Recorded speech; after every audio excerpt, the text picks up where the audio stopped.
Okay, guys, I walked 6 blocks with my tendinitis. This is for everybody at the edge of reality. I'm at the intersection of Grove and Morris Avenue in Bloomington, Illinois. I am looking west. These are the steps that I sat on. The first fireball came in from the north, and it went completely over the back of this house. See that little room up there? That's where my son slept. And I came down here, and I'm yelling at this window, "Alan, get up. You went in too soon. A fireball just went over."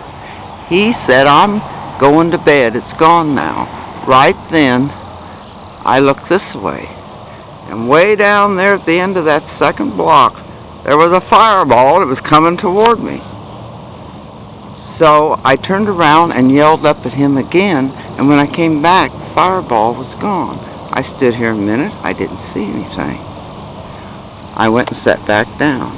As I'm sitting there, I'm looking across the street and see the little house with the red car and that telephone pole. There was a transformer on it then. I didn't see anything in the sky. I was underneath the roof a little there.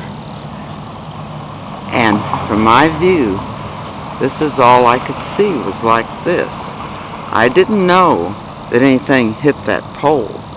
I just seen the green beam hit this ground here, and it lit up the back door of that little house, and she was in the window doing dishes, and then lights went out. And the floodlight went from there all the way out here to the curb. A little house there inside the fence used to sit, and the beam had hit this transformer, and that's what blew up. That's what all the noise was. It wasn't the green beam coming on.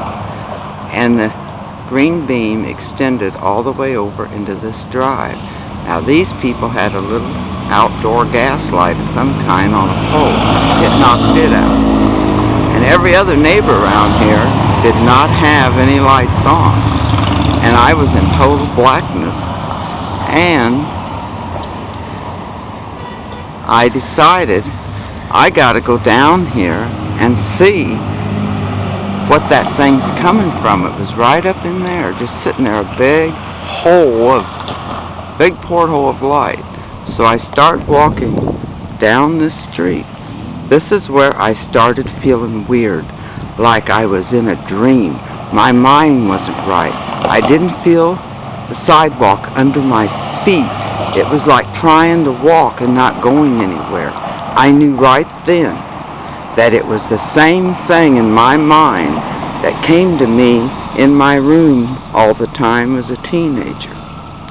Now this street is going to be busy, so I cannot go out into it now.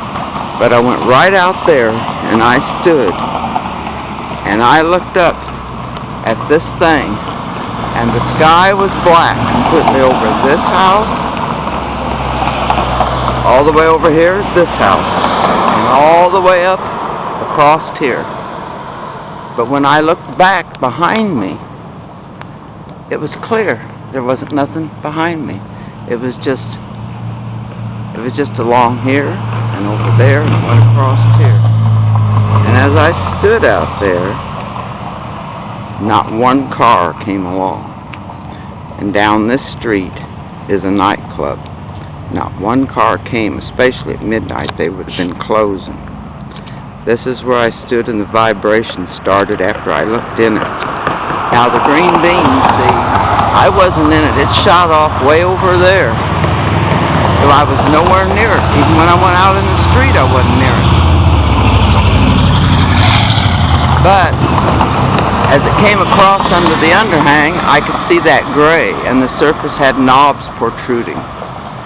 But that scared me so much that I started back up the middle of the street instead of the sidewalk.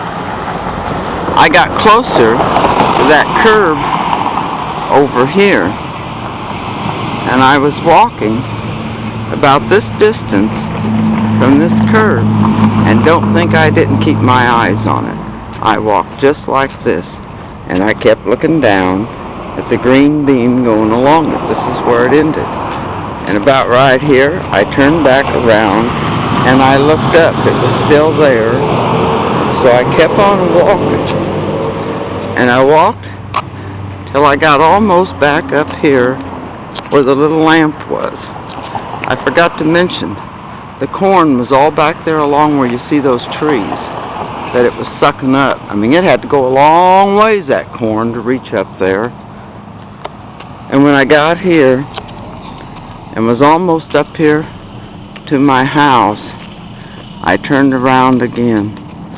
And when I turned around and looked up, I was up there right dab in the middle of this lot, between the concrete and the grass and the back door. I ran across here. I went up the steps. I got my son from upstairs. I drug him down to this little tiny window. It's not tiny. To the living room window on this side of the house. Not that one, this one on the porch. And I raised the blind, and he could see the beam was still over there. And he wanted to come out to see this thing take off. And I held that door shut. I would not let him out, because as I looked at the clock, it was 4 a.m., it was no longer midnight. Inside this house, straight across from that door, I still have that clock today. So you guys at TEOR can see exactly where all this took place. The little house is gone on the corner, and the fence was not there. I can't think of anything I've left out.